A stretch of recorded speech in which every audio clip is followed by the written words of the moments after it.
So this is Brigantes, their engine finished, ready to ship. I just thought I'd have you join me in saying goodbye to her and just showing you a few final little features.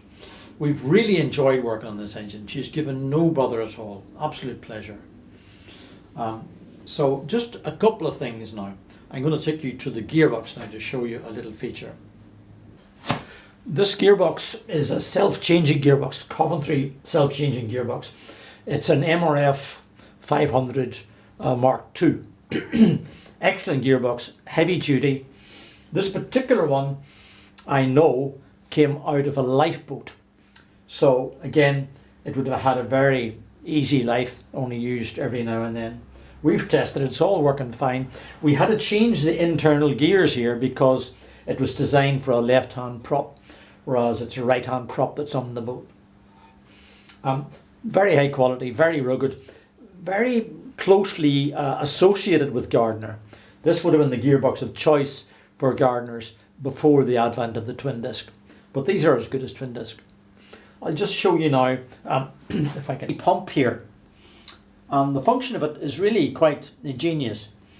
Remember, this engine and this gearbox are going into a sailing ship, so it'll spend most of its time under sail.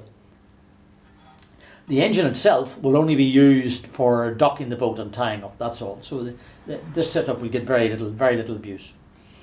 But as you can imagine, whenever a boat is under sail, the propeller is still turning, even though the engine might be stopped. The propeller is still turning, the gearbox is in neutral, this shaft is rotating here.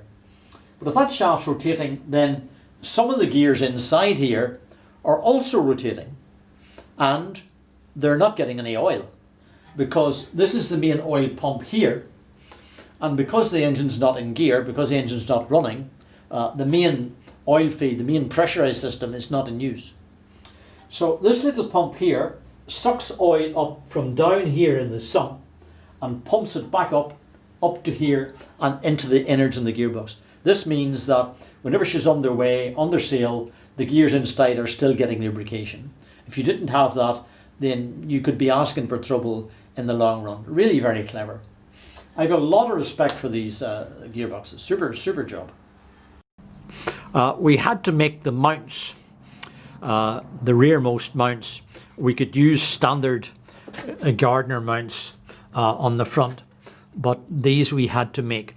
Now, we haven't drilled them out because I thought it would be a good idea to drill them in situ, and that'll save the possibility of mistakes.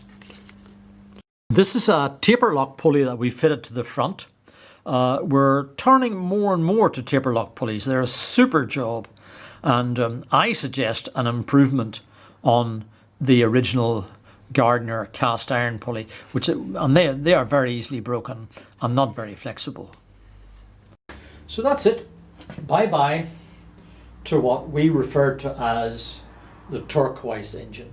I'm hoping that the Brigantes people will send us a video of the engine at least being installed, possibly running. I think that you would certainly enjoy that. Okay, so bye for now.